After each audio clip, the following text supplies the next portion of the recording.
తెలంగాణ కాంగ్రెస్ రాజకీయాలు అంతులేని టీవీ సీరియల్స్లా ఉంటాయి. రోజుకో ఇష్యూతో ఎమ్మెల్యేలు రోడ్డుకెక్కడం రాష్ట్ర పార్టీకి, ప్రభుత్వ అధినేతలకు తలనొప్పిగా మారుతుందంట. ముఖ్యంగా గత వారం రోజులుగా జరుగుతున్న పరిణామాలు ఎటు దారి తీస్తాయన్న టెన్షన్ కూడా పార్టీలో కనిపిస్తుంది. స్థానిక ఎన్నికలకు సమయం దగ్గర పడుతున్న నేపథ్యంలో పార్టీ నేతల మధ్య విభేదాలు మంచివి కావని కార్యకర్తలు ఆవేదన చెందుతున్నారు. ఎన్నో పోరాటాలు, మరెన్నో త్యాగాల తరువాత లేక వచ్చిన అధికారాన్ని నిలబెట్టుకోవటానికి కాంగ్రెస్ నేతలు ఆపసోపాలు పడుతున్నట్లన్నారు. ముఖ్యంగా పార్టీలో ఎమ్మెల్యేలు, మంత్రులు అనుసరిస్తున్న తీరు కార్యకర్తలకు ఏమాత్రం ఇష్టం లేదంట.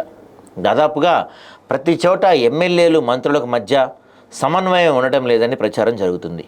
ప్రధానంగా దక్షిణ తెలంగాణకు చెందిన ఒక మంత్రి తీరుపై ఎమ్మెల్యేలు తీవ్రమైన అసంతృప్తిగా ఉన్నట్టు చెప్తున్నారు. ఆయన రాష్ట్రంలోని ఇతర మంత్రులను కూడా పట్టించుకోవటం అంటున్నారు.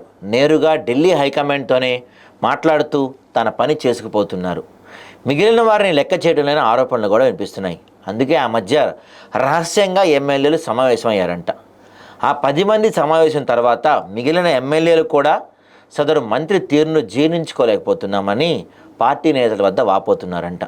గత ఎన్నికలకు ముందు పార్టీలోకి వచ్చిన సదరు మంత్రి ప్రభుత్వ వ్యవహారాలు, పార్టీ కార్యక్రమాలు ఏదైనా సరే ఆయన ఓన్ డెసిషన్ తీసుకుంటున్నాడు. మిగతా వారితో పనిలేదన్నట్టుగా వ్యవహరిస్తున్నారని ఎమ్మెల్యేలు మండిపడుతున్నారంట. ఆయన జిల్లాలో ఒకరితో తప్ప మిగిలిన ఎమ్మెల్యేలు ఎవరితోనూ పెద్దగా సంబంధాలు కొనసాగించడం లేదు. తన వ్యాపారాలు, తన రాజకీయ భవిష్యత్తే ముఖ్యమన్నట్టు ఆ మంత్రి వ్యవహరిస్తున్నారు. ఇక మిగిలిన మంత్రులు కూడా ఇదే దారిలో పయనిస్తున్నట్టు చెప్తున్నారు. మొత్తం 11 మంది మంత్రుల్లో ఏ ఒక్కరిపైన ఎమ్మెల్యేల్లో సానుకూల అభిప్రాయం లేదంట. ఒక్కొక్కరితో ఒక్కో సమస్య ఎదురవుతుంది అంటున్నారు. దీంతో ఎమ్మెల్యేలు కూడా మంత్రులతో సంప్రదించకుండా తమ స్థాయిలో పనులు చేయించుకుంటున్నారని తెలుస్తుంది. అయితే దీనంతటికీ పార్టీకి, ప్రభుత్వానికి మధ్య సమన్వయం లేకపోవటం ఓ కారణంగా చెప్తున్నారు.